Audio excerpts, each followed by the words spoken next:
Welcome to the Brahma Kumaris, where a new world is opened up for you. From humble beginnings in India in 1936 to a global organization with over 8,000 centers in 110 countries and 1 million students worldwide. Through their tireless commitment, passionate heart, and determined spirit, the Brahma Kumaris arrived in America in 1974 and have since grown to 35 main centers throughout America. There are also 2 residential retreat centers, Peace Village, located in upstate New York, and Anubhuti, located in Novato, California. I want to just share a little bit about how the centers of Raj Yoga meditation began in United States. Actually, I was in Caribbean islands and I got invitation from New York that we want to start something about meditation.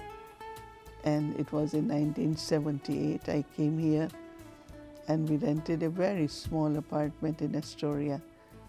And from there I found that a lot of people have interest.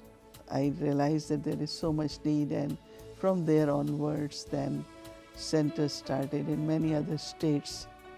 Our centers are safe spaces where you can explore the power of your inner world. The classes are conducted in many homes, many cities all over across the United States. A lot of people, they learn meditation, they use it, that meditation, at their workplace, in their family. And also I find that children, young adults, because they are so much into like what really is the life about. The Brahma Kumaris are dedicated to personal and global transformation through the study and spiritual practice of Raj Yoga meditation. And at the heart of our teaching is the belief that the pathway to peace and happiness is to remember our original nature as spiritual beings connected to the One Source. In 1981, the organization received recognition as an international non-governmental organization affiliated with the United Nations and accredited with general consultative status with the Economic and Social Council. From organizing large-scale global initiatives to local community programs, the Brahma Kumaris has a tradition of service in every field that fosters spiritual growth among individuals from all backgrounds, cultures, and walks of life. I hold on to this vision, the world of love, world of peace and harmony, world which is free from conflict and sorrow, where we can live as brothers, one family, children of common parents, one supreme divine power. This is your invitation to awaken and join us in creating a world of love, peace, and kindness. Om Shanti.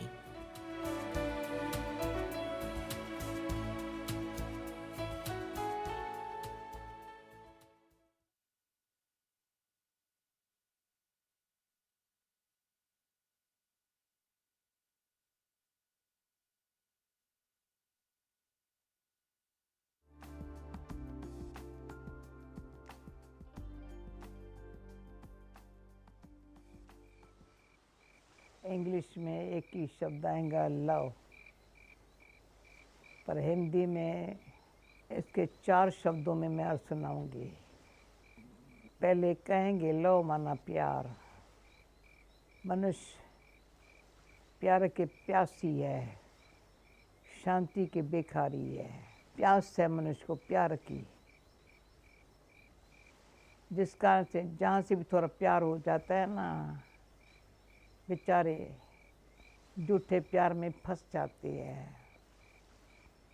परंतु अभी एक समझ चाहिए, मुझे कौन सा प्यार चाहिए जिसमें सच्चाई हो, शांति हो, उसमें अंदर से निष्काम भावना हो, निस्वार्थ होने के कारण जो प्यार होता है ना, वो मतलब का प्यार नहीं होता है, सच्चा प्यार होता है, जिस ऊपर क्या जाता है प्रेम। गोपियों का भगवान के साथ प्रेम का गायन है। प्रेम में नियम भी नहीं, बिल्कुल प्रेम से फिर वो प्रेम वो काम करता है जैसे ईश्वरी स्नेह के संपन्न बनते जाते हैं। प्यार सच्चा हो, प्रेम अतीन्द्रिय सुख के झूले में से झूल रहे हैं, मिलकर के प्रेम से बांध पर चल रहे हैं, ईश्वरी स्नेह में संपन्न बन रहे हैं। जैसे कि माला के मन के ईश्वरी स्नेह में बद भगवान के समीप आ रहे हैं। तो ईश्वरी स्नेह में संपन्न हो जाना, प्रभु के गले का हार बन जाना। चौथा फिर है प्रीत बुद्धि। जैसे पांडवों को कहा जाता है, निश्चय से प्रीत बुद्धि विजयंती, संशय से विपरीत बुद्धि विनशंति। तो दिन प्रतिदिन जितना ज्ञान से प्यार को जैसे समझते जाते हैं, तो प्यार की डोर इतनी मजबूत हो जाती है जैसे पतंग की डोर। यहाँ से पकड़ के बैठे हैं, ऊपर बुद्धि लगी पड़ी हो, ऐसी लगी पड़ी हो, एक परमात्मा दूसरा न कोई। और हम सब आत्माओं के साथ भी रूहानी कनेक्शन है, और विश्व के सर्व आत्माओं से भी सबके लिए कल्याण भाव का है। कोई हमारे लिए बुरा नहीं, कोई हमारे लिए ये अच्छा है ये न अच्छा है, नहीं, सब अच्छे हैं। ऐसे अपने दृष्टि में रूहानी स्नेह की रहम दिल दृष्टि वृत्ति महासुखकारी बन जाती है। तो प्यार एक शब्दों में तो क्या क्या सुनाएंगे, पर दिल भावना वृत्ति दृष्टि सच्चाई प्रेम की अनुभव करा देती है। तो भगवान कहते, बच्चे मैं प्यार का सागर हूँ, शांति का सागर हूँ, आनंद का सागर हूँ। तुम भी मेरे बच्चे, ज्ञान सागर के बच्चे, प्यार के सागर में डुबकियाँ लगाते लगाते पावन बन जाओ।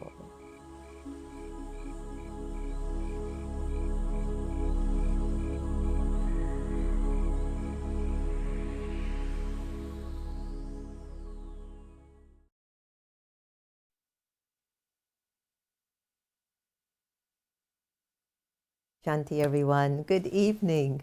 I'm so happy to be here with all of you as usual.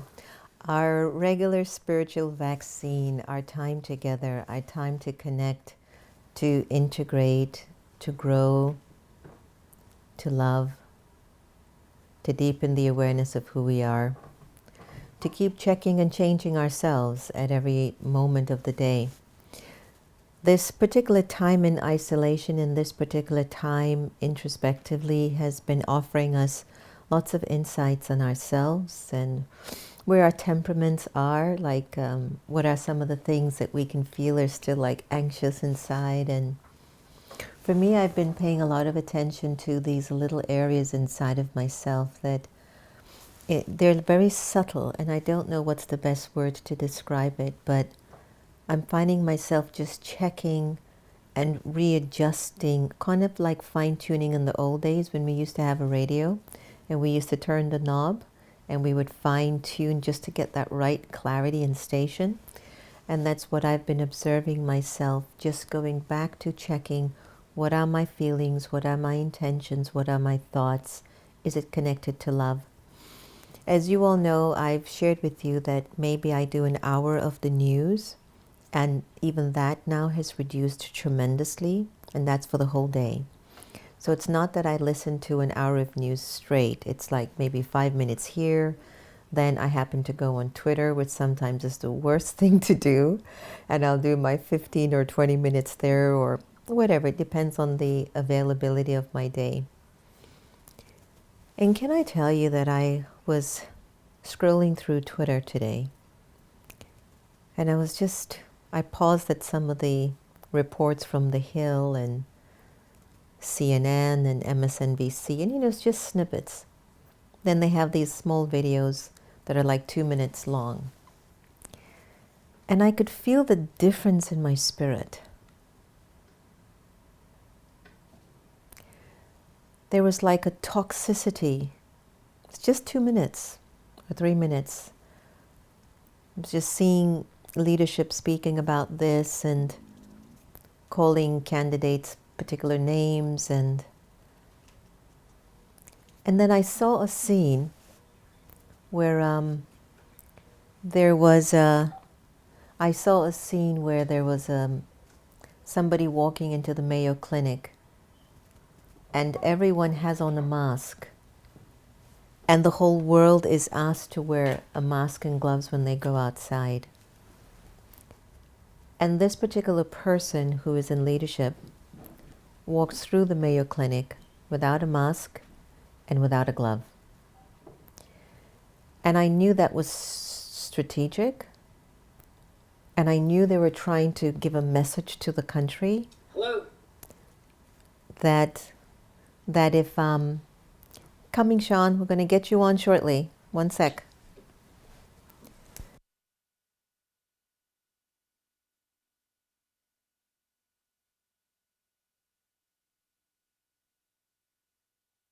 As I was saying that I saw them walking in the Mayo Clinic without a mask and without gloves.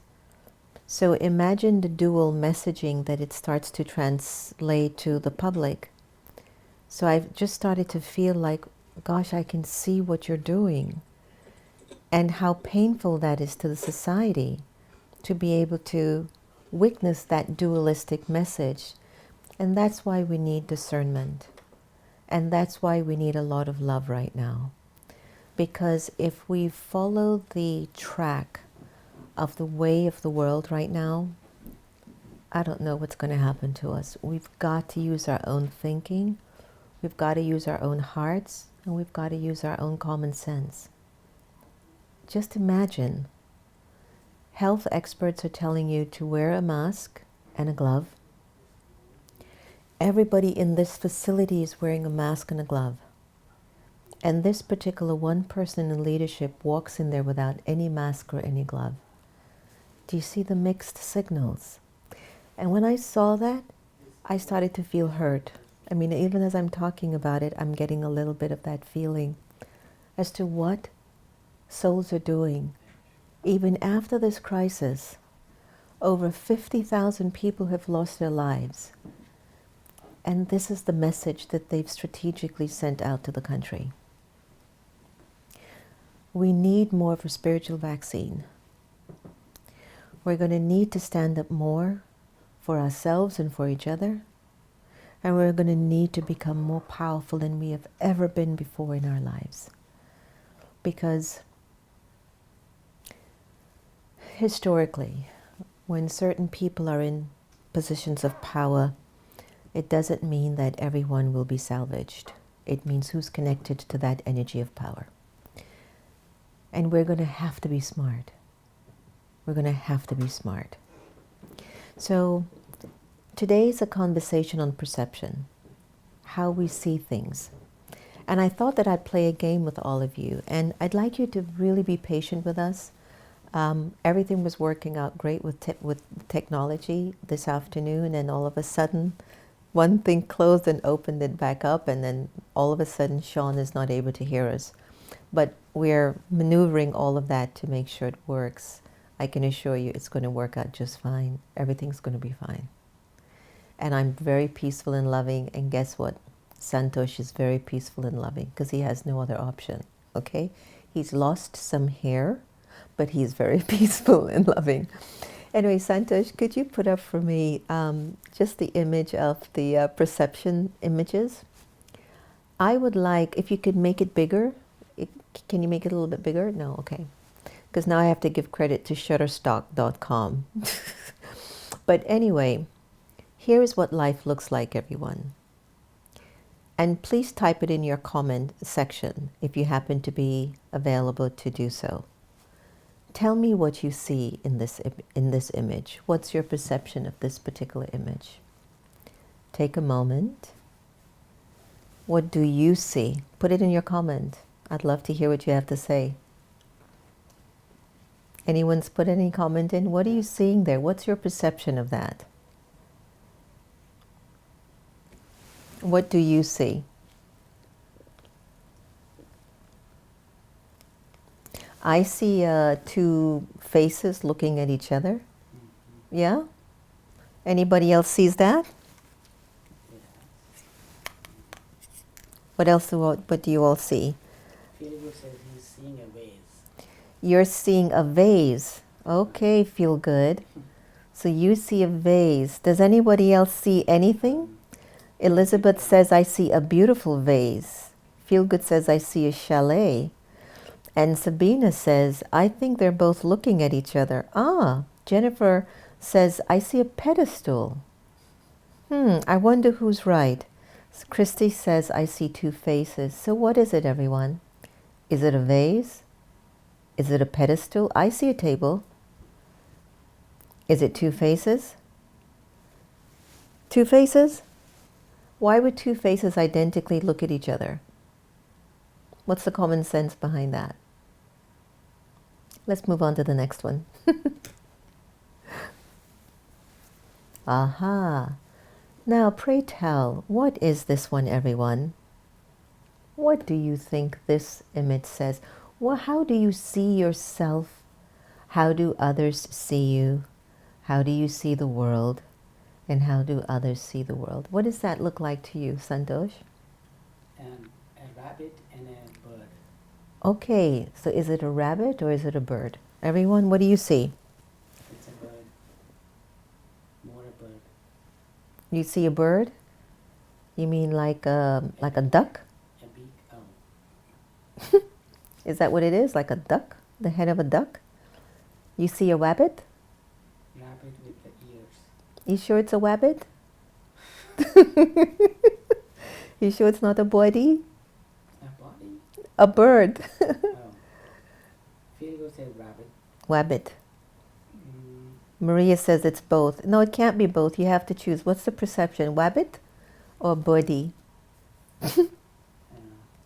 See, this is how we're running in with each other. What is the image? And in life, maybe we can't see both points of views. One says a duck. A duck. Yeah, that's what I meant. A rabbit and a duck. Many says a bird. No, both. A parrot. It's Didi bird. Yes, Portia. It looks like your bird. First, Maria says, I saw a duck. And then as I looked, I saw a rabbit. Now, who's right, who's wrong? Who's right, who's wrong?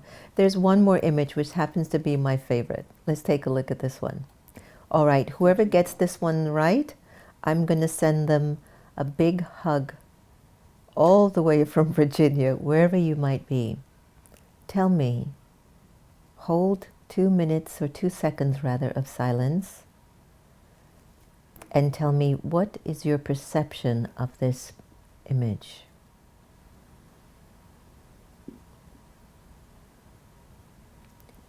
What does your mind see?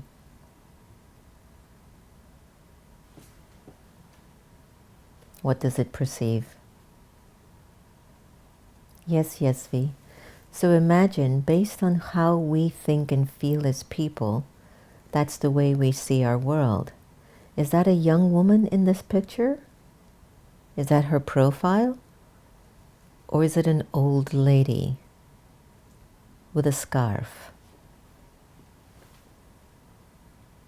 Food for thought. A young lady looking away and an ugly old woman. Dory Pearl. It's an old woman with her head covered. Now, if you and I had to make a decision as to who was right, who was wrong, we would maybe get into an argument, wouldn't we?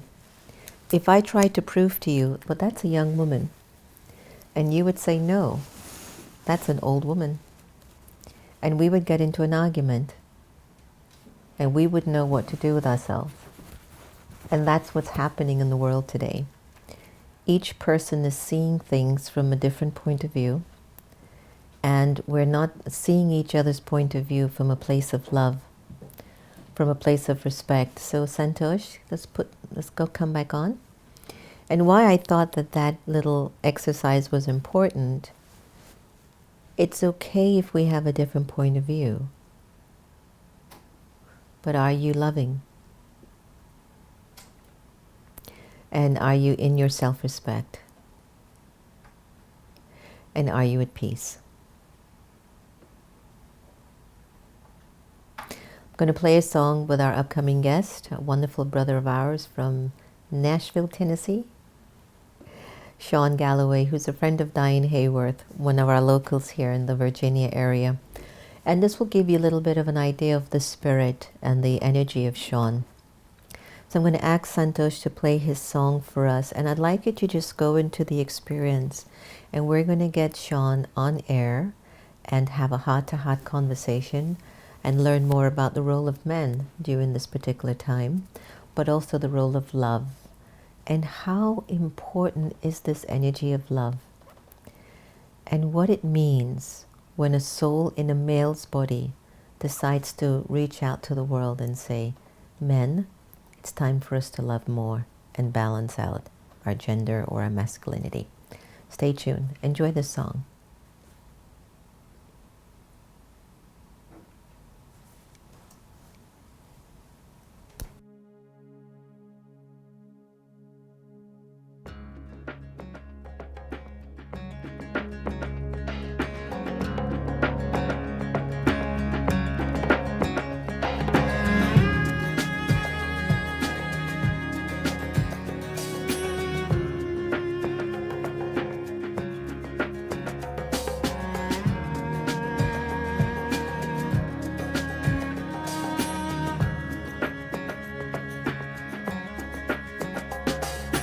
I can see laughter, or I can see tears.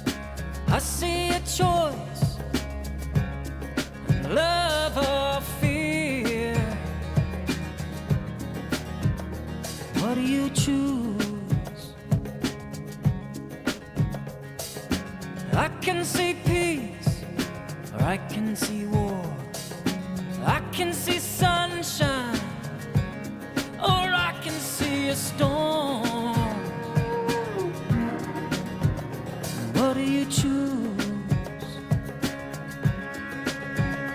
No, I choose to love where freedom flies from my heart, where the light keeps shining.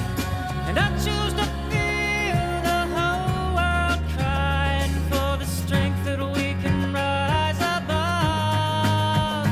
I choose love. I choose love.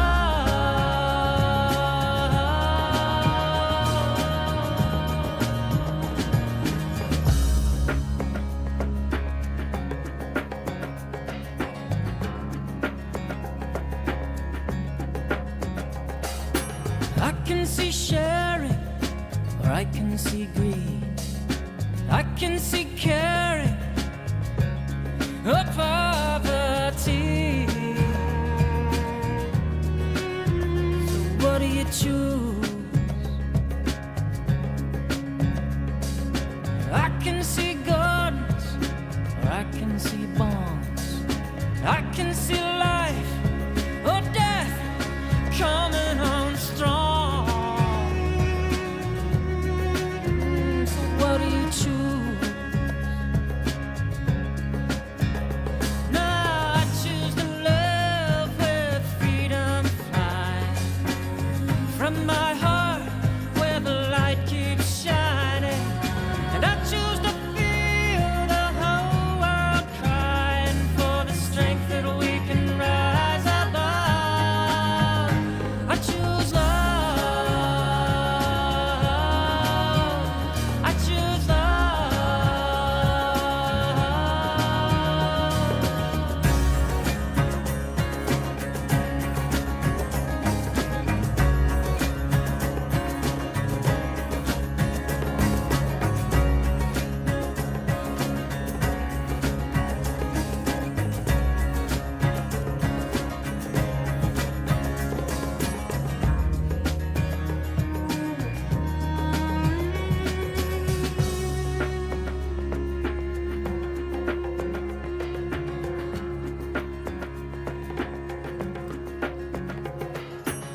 us healing, darkness die. I see us dawning as one world united. So what do you choose? Love or fear?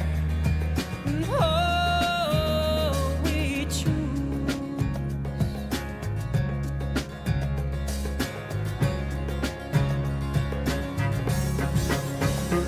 I choose to love with freedom fire from my heart where the light keeps shining.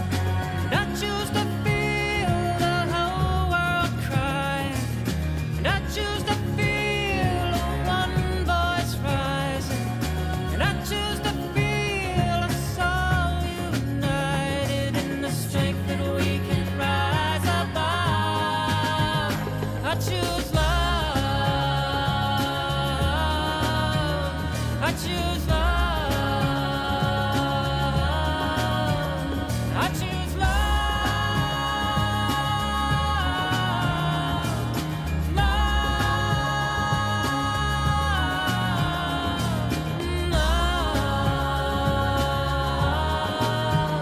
I choose love.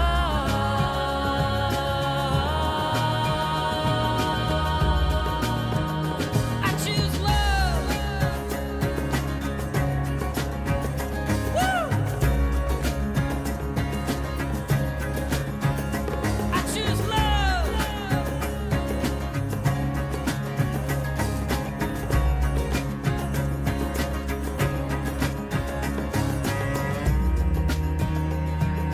Oh, I choose love.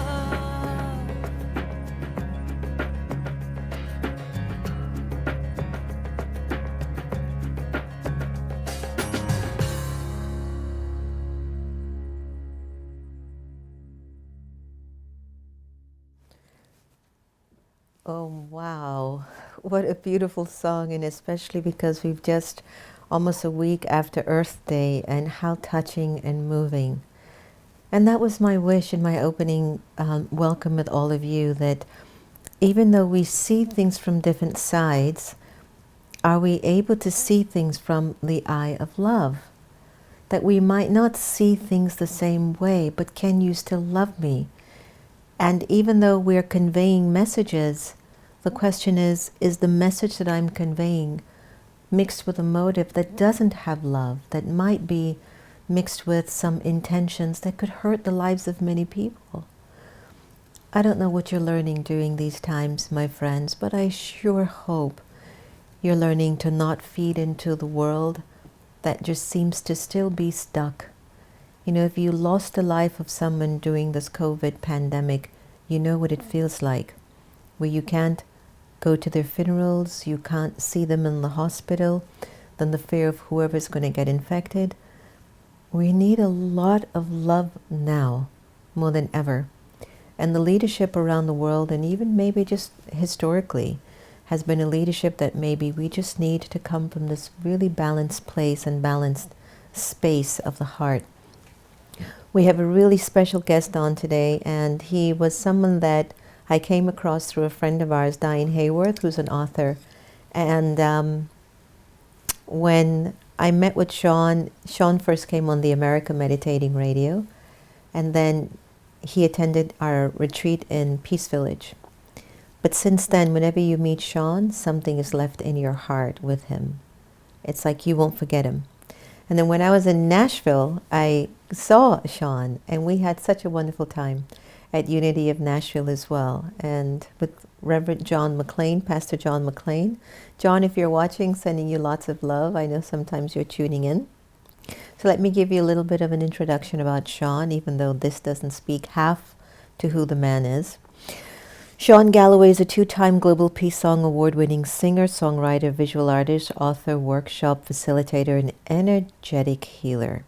He has traveled the world over, sharing the message of healing and transformation through the arts. His I Choose Love song and online course, a collection of videos, song, and artwork, plus meditations, has continued to inspire and educate people of all ages on how to awaken their hearts and also find their art. Shawn has also had the high honor of being present for the showing of his I Choose music video during the bestowing of the 2009 International Freedom Award by the National Civil Rights Museum to His Holiness the Dalai Lama. Unforgettable experience.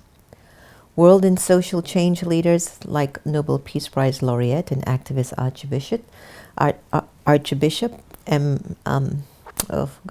Archbishop Desmond Tutu. Ironically, he's our friend, and I'm getting tongue-tied.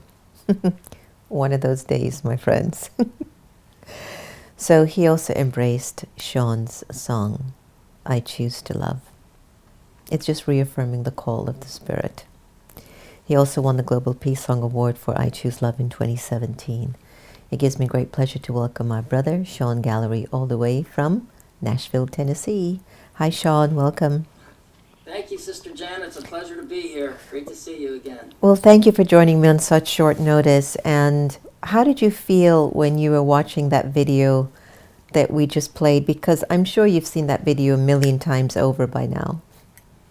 Well, not only that one, there's been 3 or 4 that have been made with that. And it's, that song never gets old for me. You know, it's timeless. Yeah. And so I feel honored to have been able to bring that through.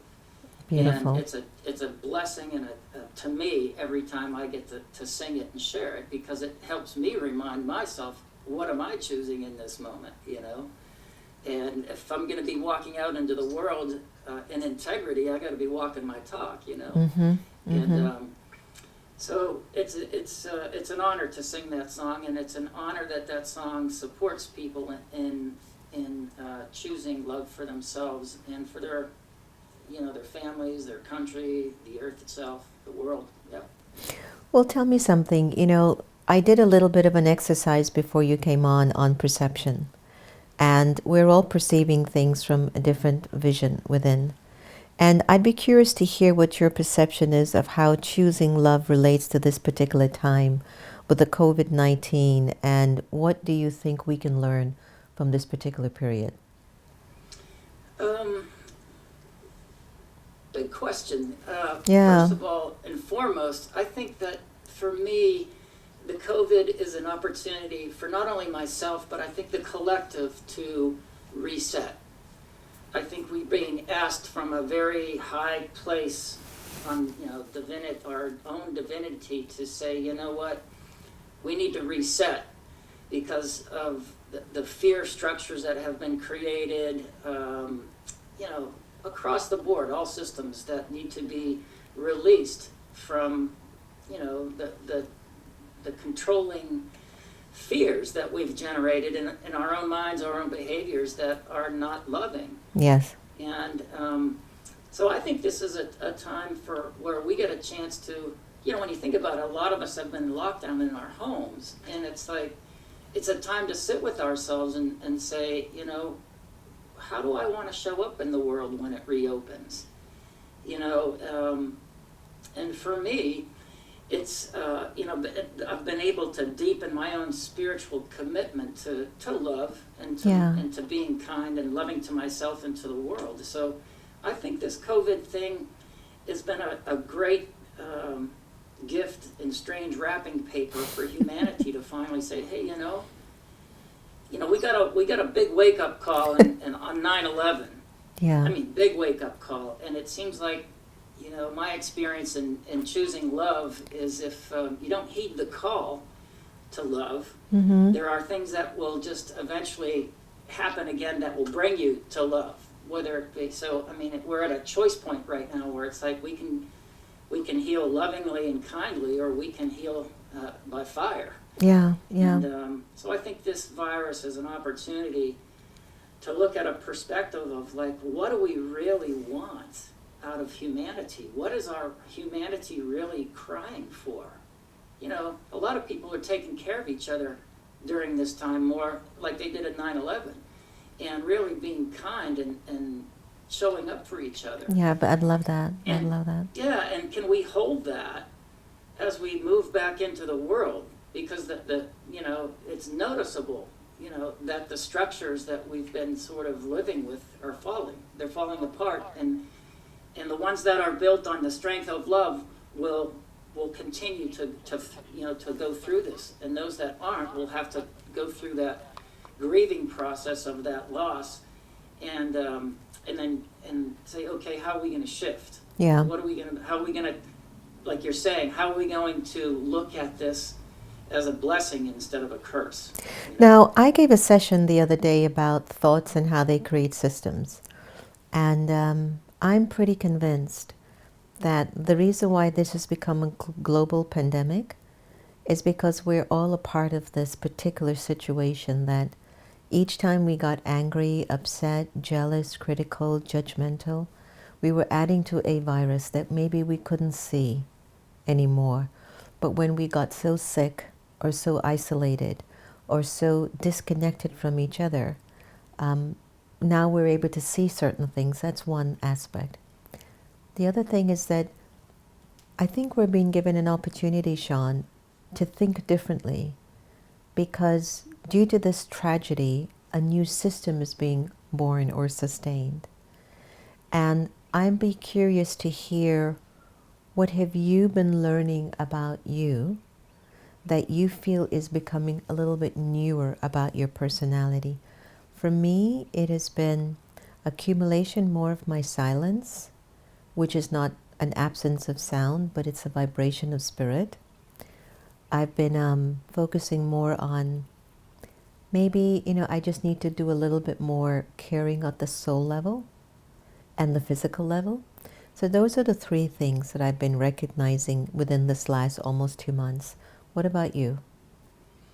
I would say the first thing for me is the ability to really go into stillness at a profound new level and say, you know, can I find my peace and be my peace at a much greater level in the face of this storm? Mm-hmm. I think that I have been preparing for this time for many years, you know, in the spiritual practices that I have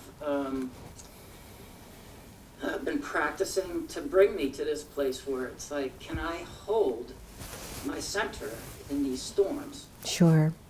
And I think that's one of the things that's been asked of me. The other thing is that, go ahead. No, go ahead. I got you. Okay. Another one of the things that I'm noticing is that to pay really close attention to my physical body, and to tune in even closer to what I am perceiving as love or fear, or what's healthy for me and what's not healthy for me, and understanding that the stakes are really high right now, and I have to be really in my sovereign space to see clearly, so that I can be guided through this sort of these highs and lows from my own spirit. You know? Sure. So it's a communing with my own spirit in a way that's much deeper.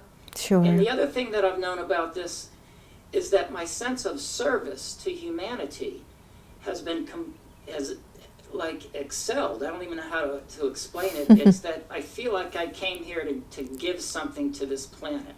Yeah. And I feel like even just being on this show and with this interview, and more people are embracing your work, yeah. you know, the power of healing music and the healing arts. Yes. You know, and so it's been really a strong thing for me to say, you know, I have this enormous amount of work that I've done, and I can really be of service to people now as we go through these stages of ascension or change, or, you know, Yes. coming to love.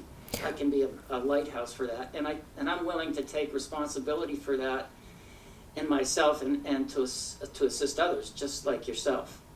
Well, let's talk about the service that you are offering, because you are looking at the patriarchal energy that has been running the world for thousands of years, but you're also looking at the balance of that. And you have a program called, I think, The Art of Masculinity. Could you share with us what that's about and how the arts are playing a part in that particular role of creating the balance that we so desperately need? the first thing I did is on my own personal journey, I had to learn about who I was as a man. I'm a man in a physical body, and we're different than women. And how do we do things, and how do I get comfortable with that? And so many years ago, I got into a men's circle, and I started healing with other men. We were just all so crushed from a lack of fatherhood, a patriarchal system that wouldn't allow us to deeply feel and sort of nourish our intuition and our feeling nature. And so I began painting at that time, and also writing songs about my rites of passage. And so when I got grounded in myself as a man and really felt clear about that, I had this body of work, and it came out as Freedom Cries, a CD called Freedom Cries. Wow. And I had a lot of paintings that went with these songs, and we put it into a course called The Art of Masculinity. And that's what that course is all about for that. Now the bridge, which I feel like is really important in our world right now, it's the bridge to understand that, masculinity and femininity, man and women, that's different than the masculine and the feminine. Explain a little bit There's more. an in-breath and an out-breath. Yeah, I mean, I know some girls who are like men, and I know some men who are like girls. So the whole thing is Exactly. about an energetic thing. So share with me when you look at it at a balanced perspective. So what I had to do was go inside, and I had to bridge the gap to the feminine. And so what I began to do was gender reconciliation work. On the outside, how do we heal the wounds between men and women? How do we create a perspective that allows both the greatness of the feminine and the greatness of the masculine to come into a balanced perspective where we're mutually respectful, honoring and caring and loving to one another? And all viewpoints are needed to create the whole as it functions, in a well, in wholeness, really. So what I had to do is I took it from the outside, and I had to bring it to the inside. It's like I had to have literally like a board meeting inside myself with my masculine aspect and my feminine aspect. That must have been an interesting board meeting. And how are they relating with each other? And I found out that I was at war inside myself. Yeah. And so to gain that perspective of, wow, this patriarchal system has distorted both the authentic masculine and authentic feminine, it became very clear to me that our world, in subtle ways where we've been, conditioned in this patriarchal system that doesn't allow us to really grow in our authenticity in both natures, How does the arts play a role in helping to balance out the masculine and the feminine?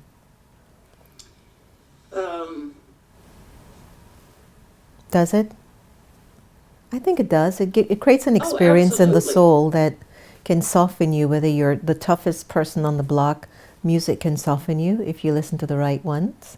Oh, absolutely, absolutely, and it's like just the learning how to listen to each other and Yeah. learn the languages of both sides is it's like languages of love. It's like it's really important to learn how to like, for example, inside, it's like one of the things that my feminine energy was upset with my masculine energy it's like she never felt heard. Ooh. She didn't have a voice. Wow, So that's I had to say, powerful. oh, I have to go inside and listen to her now and know Wait, that her hold a perspective- minute. Right. Everybody, did you just hear what Shawn said? It's a little backwards. Yeah. That was priceless. Yeah. Here is Shawn Gallaway, a man from Tennessee, okay? And he's going in himself to say, look, there's something that's off here. And he goes inwards, everyone, and starts to realize that even a part of his feminine side, as he starts to talk to himself deeper, says, but you're not listening to me. How many of you men out there do that to yourselves? How many women are actually not even listening to their masculine side? This is a great conversation. Shawn, continue. I had to put a little bit of a bookmark here because Yeah, sure. I started to think to myself, Jen, how much am I even listening to my masculine side, or maybe even my feminine side? I tend to be a little bit more masculine in thinking, but feminine in physique. But how much do I really think? How much do I really speak to my other gender inside? With love. With love, Shawn. Please continue. This is great. Yeah. So what I had to do was, give her the space to say, all right, tell me how you feel, and how what is it that you need to bring into our life, basically, to so that we can really live in that balance of the in breath and the out breath. It's like, and Fantastic. so and it can go. It gets pretty deep. There's lots of things that the masculine had some issues with the feminine. It's like and very similar. It's like whenever, and one of the fears was that if the feminine gets too powerful, the masculine feels like, and felt like it would be forgotten. Wow. You know what I mean? And it's like, well, how do we get on the same page? So I had to basically say, listen, you guys are inseparable. There's no way that we can get out of this. So the only way through this is to understand how we both work together, so that the feminine can bring in that seed, bring in the void, hold the void, so that the seed can be planted, and from there we grow it together. You know what I mean? And it's a big view, but that's what I had to do inside of myself. And ultimately, when I talk of gender reconciliation, what's going on the outside in the world is what's going on inside. Yeah. So what we do is we in the workshops I do with this is we start on the outside and we understand, well, how have we wounded each other? Yes. And we realize it's like both sides are equally hurting, and when we understand that, then we can build some bridges to say, well, now we can learn to communicate with one another. That gives us a different perspective of one another, so that we can then come to that place where we can actually go into the internal and say, I'm releasing my judgments of having a masculine or a feminine aspect. And with that gone, then I can see them in, what the mystics always said, you uncover it till you find that divine marriage. Well, it's like complete communion. It's like and from there, then you're bringing in the stream of the divine that's just unparalleled. It's the strongest energy in the world. That's exactly what I was going to say, that you get to the point where you start to consider yourself, you might say, gender-free. You are the soul. And then the soul starts to feel more an evolving process of its connection to Source, to God. And then the qualities that start to flow through you just become so beautiful that the world does start to see love. Now, I'm going to ask you a question, and I'm not sure if you can answer it. I think it might be a little complicated. And I'd like to do a shout out to Sacred Space in Sacramento, California, with interim director or consultant, the amazing Elaine Whitefeather, who takes care of an LGBTQ drop-in center that is basically helping so many individuals in the transgender community to find shelter, food, and respect. So I wanted to ask you about that particular community. Have you done this work with someone who is in this particular period of their journey transgender? And if so, what's the conversation that you take them down? In what way do they dialogue? Because there's sometimes internally, I think, a very deep a very deep force of identification in both masculine or feminine, or both in very unusual ways where the physical form looks different, but internally there's a very, very deep connection to some other past understanding. Did my question make any sense? In other words, how do you bridge that gap in that particular community? Well, I had the really good fortune to work with a community in Oregon, Salem, Oregon. And there was one particular transgender person who was had fully shifted from, physically being feminine into masculine. Yes. So he and when we do gender work, we separate from, and the men will go one place, the women will go the other. So he was in the men's camp with us, and we heard a lot of his story. And you know, and it's a really, I really don't know how to say what's right, what's wrong, and I won't Sure. go there. All we did is we completely Embraced. accept them with love. Right. You know, whatever struggle that they are going through, you know, it's hard to put myself into those shoes. I just hold a space for it. You know, I'd asked the Don't judge question. I asked it because I know that there needs, to me, the cure is consider yourself a soul, and you won't have any issues with your gender. Absolutely. You will just start to come from a place of virtues. Doesn't really matter what your sexual orientation is. But I was curious to hear if you had gone through that process of having the dialogue, because I thought it was so powerful when a man could actually say to his feminine side inside of himself, you know, do you hear me? Or the feminine side to you inside says, you don't listen to me. I think that does a big, big, big level of healing. Right.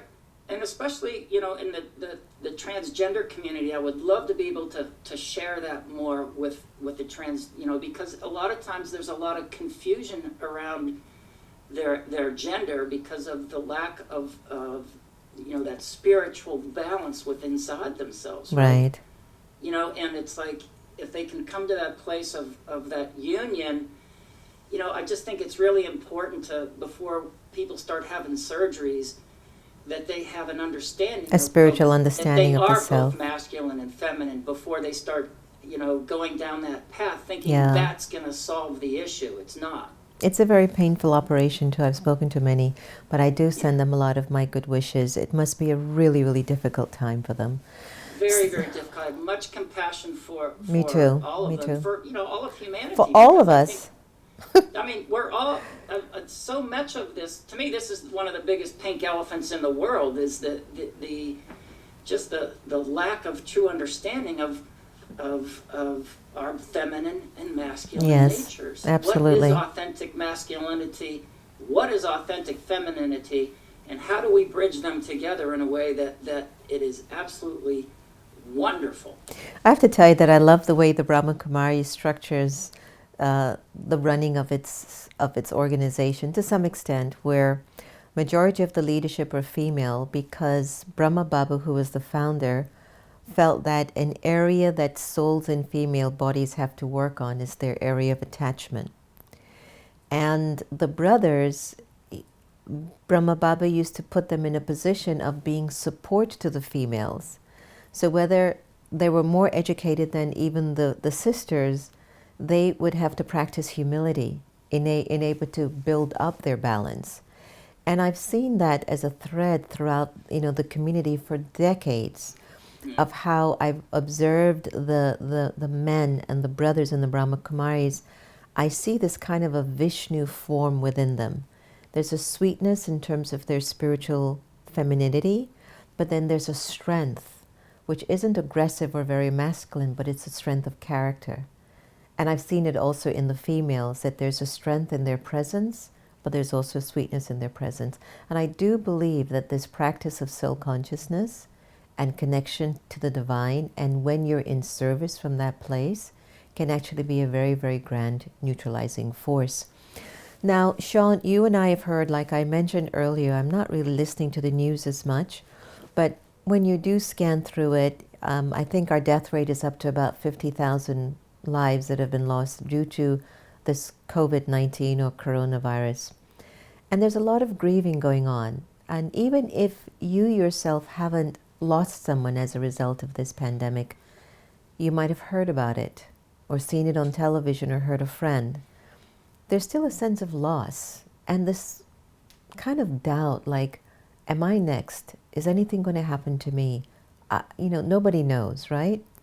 How are you feeling about this particular period where you're feeling, you know, we had the wars, the bombs were dropped in Iran, Kobe Bryant passed away, the fires in Australia, the COVID crisis started in February or March.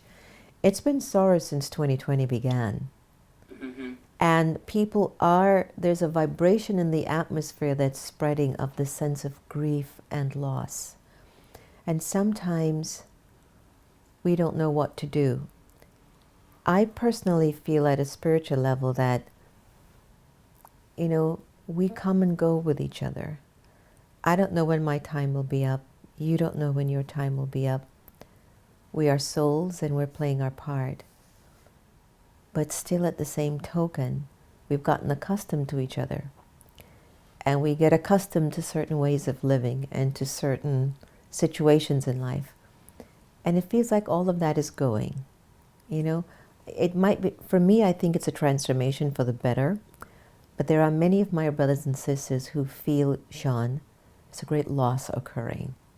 There's a grief. What are your thoughts about this? Absolutely. I think, well, first and foremost, I think as a culture, we don't, and again, this is a generalization, but I don't know if people remember, we've lost the how can I say this? It's like, we haven't been shown how to grieve well in our culture.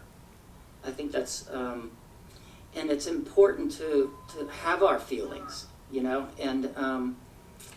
and to allow, as we go through these changes, to grief, it comes in stages. It's there's tears, there's depression, there's anger, there's acceptance, and I think it's important to remember that as we go through these times, that we develop our emotional intelligence and maybe begin to educate the population a little bit better about things are going to change. Yes. And this is how we're going to support each other through it.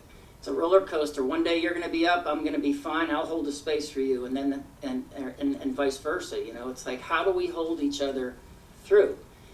And so it's really about coming to the heart, in my opinion. Indeed. Like, we have to come back to the heart, and I think we've got lost in a lot of material things, and we're being asked to come back to home, to the heart.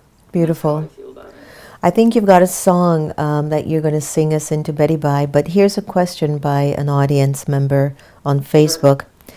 Is masculine and feminine left and right side of the body, or does it manifest just in the body? So is the masculine and feminine a left or a right side within the body, or this is the question?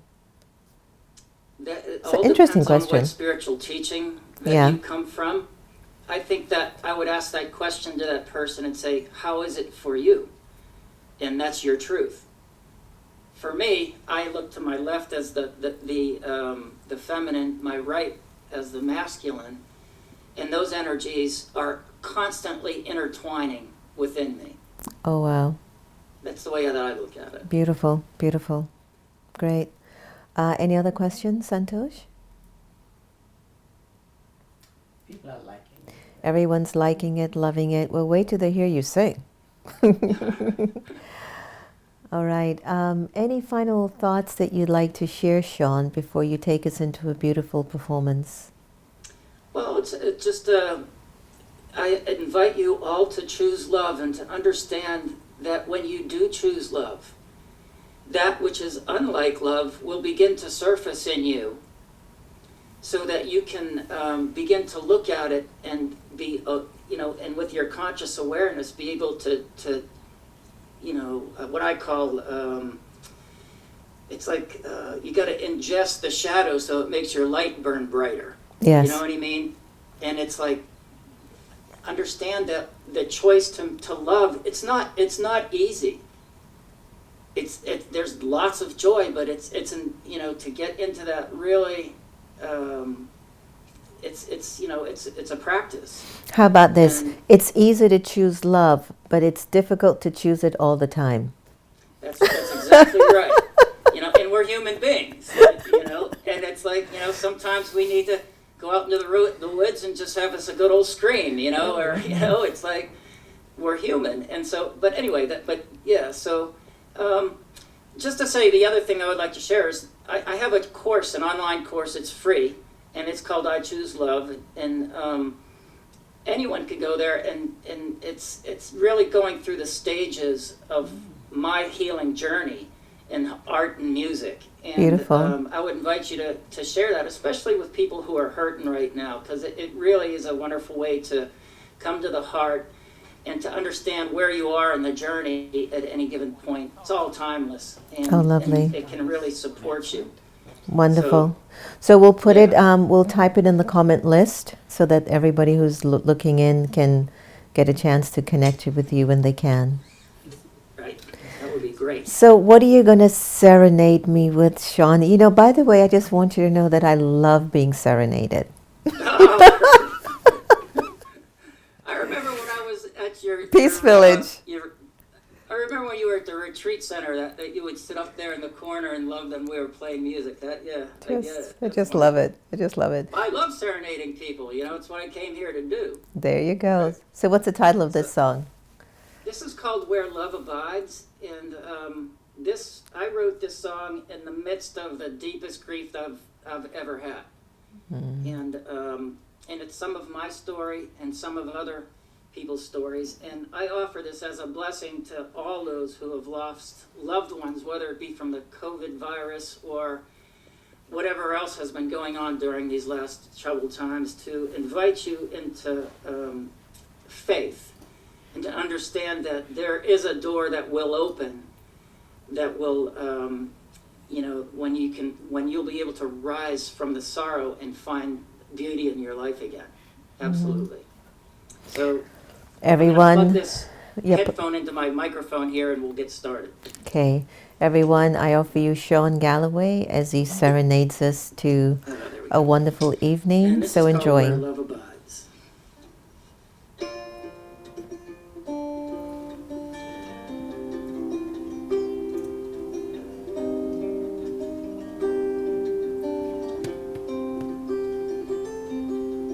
Life is full of losses, pains we face inside, like the passing of our fathers, the son's last goodbye. Letting go's not easy when we're taught to hold the past. The fear of no tomorrow keeps grief in our grasp, but there's a road the faithful have followed, a world where happiness won't hide, where dreams arise from our sorrows, and doors forever open wide, where love abides.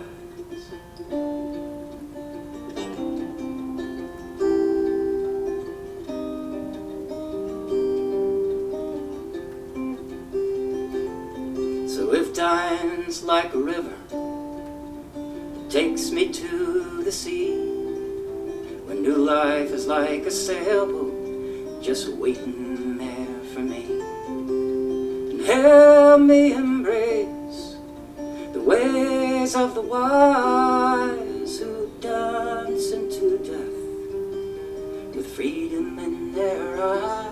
Down the road the faithful have followed, a world where happiness won't hide, where dreams rise from our sorrows, and doors forever open wide, where love abides.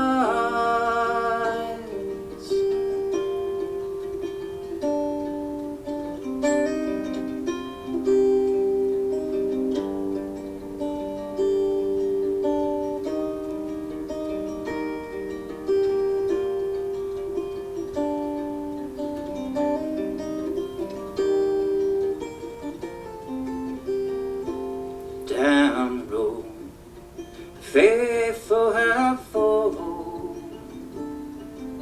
a world where happiness won't hide, where dreams arise from our sorrows, and doors forever open wide, where love abides. Love abides.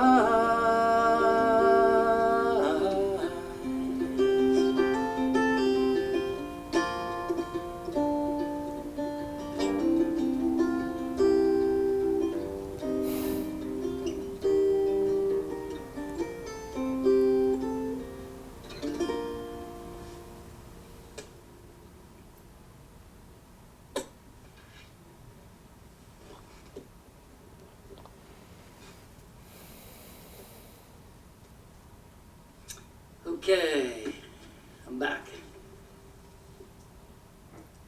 How are you doing out there, Sister Jenna? I just feel like holding that moment of silence while you were playing. Sister Gita was just lying to my left, and she's just, she was just going like this, and it was just so soothing for her, it's very healing. for her spirit. There's one more thing I wanted to say about grief, too. And it's that it's not only that we lose people from our lives, but we lose ways of being, behaviors and businesses. And they're all, you know, when things change, it's important to grieve them. A lot of people are scared right now about losing their businesses and, you know, uncertainty. And understand that feel your feelings. The love will take you into an understanding. Yeah. It will. I get that. I get that so much. Shawn Gallaway, thank you so much for joining us today. You made the evening just that extra special. Oh, thank you so much. It was my pleasure to be here. It's been our fortune. Yes. See you again soon, okay? I hope so. Thank you. Take care, care. everyone. All right. Bye-bye. Bye. What a wonderful man. Such a beautiful spirit. And we'll send you all of his website information just so that you can keep in touch with him as well. I love to be around people with that kind of a well-intentional vibration, because that's what the world needs now. More people with just the spirit of kindness and the spirit of goodness. And you should have just, you know, you could just feel the energy through the music. And I think the arts right now, after we come out of this particular period, we might be returning to a new level of a renaissance, where the arts is going to heal us, because we're going to need some healing. We're going to lose a lot of who we thought we were when we get out of this. It's my intention that we all become better from this, and we will eventually. But some of us might be feeling a sense of loss, confusion, uncertainty, what to do or where to go. And so it's been like a very interesting time. But we are moving back into, or moving forward into, a new level of a renaissance. So think about it. Listen to your spirit. Listen to the soul. Listen to the soul wanting to create its own music, create its own poetry. Get back into what really serves humanity, would be the beauty of the arts. The beauty of the arts. All this intellectual jargon, you know, all these people in powers and stuff, and still where's the compassion? Music touches you, art touches you, dance touches you. They bring you back to life. They help you to understand yourself more. So remember to keep checking your perceptions and interpretations, and even if you don't agree with another person's point of view, can you choose love? Something I'm practicing. As Shawn, as I was telling you, choosing love is not hard. It's just choosing it all the time. And I smile because, you know, things just have a way of showing up, but it's choosing it all the time. But keep blessing yourself, and keep taking moments of silence. And keep directing your thoughts towards the energy of God's love, so that the vibration of God's presence can flow through your personality and keep transforming you, making you into a better person. I've got exciting news. On Thursday nights, every Thursday night, we will have a Zoom spiritual vaccine. So from 6:30 to 7:30, we will connect to each other on Zoom. We'll be able to see each other intimately. So I'm asking you to please maintain your Zoom etiquette and dress appropriately so that people can see you. We will also explore with sharing with each other in the Zoom breakout rooms and learn more about some of the things that we're going to be exploring. So that'll be every Thursday at 6:30. And the Learn to Meditate will continue on Saturdays from 1:30 till 2:30 with Brother David and other guest teachers. So check the website at meditationmuseum.org for any updates on that. And thank you for those who've been sending in donations to keep our doors open, so that when we reopen, whenever that is, We'll be there for you in the community. And third and foremost, thank you for continuing to tune into America Meditating Radio. It's really doing awesome. And we thank you. The increase in listenership has been phenomenal. And so we're going to continue to bring the right guest on to give us the right advice and to keep us in the right place of intention. In other words, thank you. Thank you. Thank you. Thank you for keeping us going. Please stay well. If you need anything, as I said every night, just give us a call. Email us, and we'll be there for you.